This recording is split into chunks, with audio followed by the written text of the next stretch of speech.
దేవుడు మనకు అనుగ్రహించిన వాక్యము, వాగ్దానము రెండు పరిశుద్ధ గ్రంథంలో ఉన్నాయి. దేవుడు అనుగ్రహించినటువంటి వాక్యంలో ఏ ఏ సంగతులు మనకు బోధించాడో, అలాగే దేవుడు అనుగ్రహించినటువంటి వాగ్దానాలు ఏవేవి మనకు అందించాడో వాటన్నిటినీ దృష్టిలో పెట్టుకొని మనం దేవునితో మరి ప్రార్థనలో పెనుగులాడవచ్చు. అందులో మనం అడిగిన సంగతులు దేవుడు నిశ్చయంగా నెరవేరుస్తాడని సందేహము ఏమాత్రము కూడా సందేహం లేకుండా రూఢి అని నమ్మవచ్చు అనేటువంటి ఒక కీలకమైన సమాచారాన్ని రాత్రి దేవుడు మనకు అనుగ్రహించాడు. దేవుడు మనకు అనుగ్రహించినటువంటి వాగ్దానాలు వేల కొలది పరిశుద్ధ గ్రంథంలో ఉన్నాయి. రోగానికి సంబంధించిన సమస్య నీకుంటే దానికి సంబంధించిన వాగ్దానం ఉంది, నిన్ను స్వస్థపరచు యెహోవాను నేనే అని. శత్రు భయము నిన్ను తరుముతుంటే దానికి సంబంధించిన వాగ్దానం ఉంది. ఒక్క త్రోవలో నీ మీదికి వచ్చేటువంటి శత్రువులు 7 త్రోవలలో పారిపోతారు, నీకు విరోధంగా రూపింపబడిన ఏ ఆయుధము కూడా వర్ధిల్లదు అని మొదలైన వాగ్దానాలు ఉన్నాయి. అలాగే ఆర్థిక సమస్యల అప్పుల బాధల అట్లయితే దానికి సంబంధించి కూడా వాగ్దానం ఉంది. నీవు అనేక జనములకు అప్పిచ్చేదవు కానీ అప్పు చేయవు అనే వాగ్దానం ఉంది. అంతేకాదు దేవుడు తన ఐశ్వర్యము చొప్పున క్రీస్తు యేసునందు మహిమలో మీ ప్రతి అవసరమును తీర్చును అని పాత నిబంధనలోను క్రొత్త నిబంధనలోను ఇలా ప్రతి సందర్భానికి సంబంధించి వాగ్దానాలు ఉన్నాయి. దేవునికి స్తోత్రం. అలాగే మరి గొడ్రాలి స్థితిలో ఉంటే దానికి సంబంధించిన వాగ్దానాలు ఉన్నాయి. నిశ్చయముగా నేను నీకు సంతును అనుగ్రహిస్తాను, అంతేకాదు నీ పిల్లల నోట నా మాటలు కూడా ఉంచుతాను, నేను నీ పిల్లల్ని కూడా ఆశీర్వదిస్తాను, నీకు పుట్టిన వారిని దీవిస్తాను అనే వాగ్దానం ఉంది. ఓకేనా? ఇలాగున మరి నువ్వు వేదనలో ఉంటే ఆ వేదనకు సంబంధించి నీకు విడుదల కొరకు వాగ్దానం ఉంది. నిన్ను ఓదార్చువాడను నేనే, ఒకని తల్లి వాని ఆదరించినట్లు నేను మిమ్మును ఆదరించేదను అని వాగ్దానం. ఇలాగున మనం చూసుకుంటే ప్రతి సందర్భానికి ప్రతి సన్నివేశానికి సంబంధించిన వాగ్దానాలు కోకొల్లలు పరిశుద్ధ గ్రంథంలో ఉన్నాయి. నేను ఆత్మీయ పసితనంలో ఉన్నప్పుడు కొంతమంది దైవజనులతో సహవాసం చేశాను. సేవకులతో నేను తిరుగుతున్నప్పుడు వాళ్ళు మోకాళ్ళుని ప్రార్థన చేయటం విన్నాను. నా ఆత్మీయ పసితనం. వారి ప్రార్థనకు మోకాళ్ళు ఉనినప్పుడు వాళ్ళ ప్రార్థన అంతా కూడా వాక్యంతోనూ వాగ్దానాలతోనూ ముడిపడి ఉండేది. నీవు దోషివా, అపరాధములలో పడ్డావా, అట్లయితే నిన్ను తన రక్తంతో కడుగుతూ పరిశుద్ధపరుస్తాననే వాగ్దానం కూడా గ్రంథంలో ఉంది. భక్తులు మోకాళ్ళుని ప్రార్థన చేసినప్పుడు ఎలా ప్రార్థించేవాళ్ళో తెలుసా? దేవా, మొదటిగా ఇదిగో నా దోషములు ఒప్పుకుంటున్నాను ప్రభువా, అతిక్రమములు దాచిపెట్టువాడు వర్ధిల్లుడు కానీ ఒప్పుకొని విడిచిపెట్టువాడు కనికరం పొందునని సెలవిచ్చావు. మన పాపములను మనం ఒప్పుకొనేడలా ఆయన నమ్మదగిన వాడు నీతిమంతుడు గనుక మన పాపములను క్షమించి సమస్త దుర్నీతి నుండి మనలను పవిత్రులుగా చేయునని రాయించావు. ఇదిగో నేను ఒప్పుకుంటున్నాను ప్రభువా, మరొక మారు అలాంటి పొరపాట్లలోకి వెళ్ళొద్దని తీర్మానం కూడా చేసుకుంటున్నాను. దయచేసి నన్ను క్షమించి ఈ వాగ్దానముల ప్రకారం నన్ను నీ రక్తంతో కడిగి పరిశుద్ధపరచు అని అడిగేవాళ్ళు. అంటే వాళ్ళు ప్రార్థించినప్పుడు తప్పనిసరిగా దేవుని వాగ్దానాలు దేవునికి గుర్తు చేసేవాళ్ళు.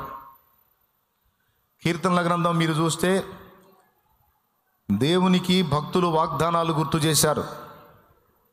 ఒక సందర్భంలో ఇశ్రాయేలు జనాంగం మొత్తం మోషే కొండ మీద 40 దినములు ఉంటే వీళ్ళు ఇక్కడ ఒక దూడబొమ్మను చేసుకొని పండగ మొదలుపెట్టారు. దేవుని కోపం వచ్చి జనం మొత్తం మూర్ఖులు, వీళ్ళు తిరుగుబాటు చేసే ప్రజలు, వీళ్ళకి ఎంత మేలు చేసినా వీళ్ళకి అర్థం కాదు, వీళ్ళ ఒక్క దెబ్బతో చంపేసి నీ నుండి సంతానాన్ని ఉత్పత్తి చేస్తాను మోషే అని మోషేతో చెప్పినప్పుడు మోషే దేవుని వాగ్దానాన్ని గుర్తు చేశాడు. ఏమయ్యా కోపగించుకుంటే ఎట్లా? నువ్వు నిర్గమాకాండ 32లో ఉంటుంది ఈ సన్నివేశం. అంత కోపమైతే ఎట్లయ్యా ఊరికేనే చంపేస్తానంటావు?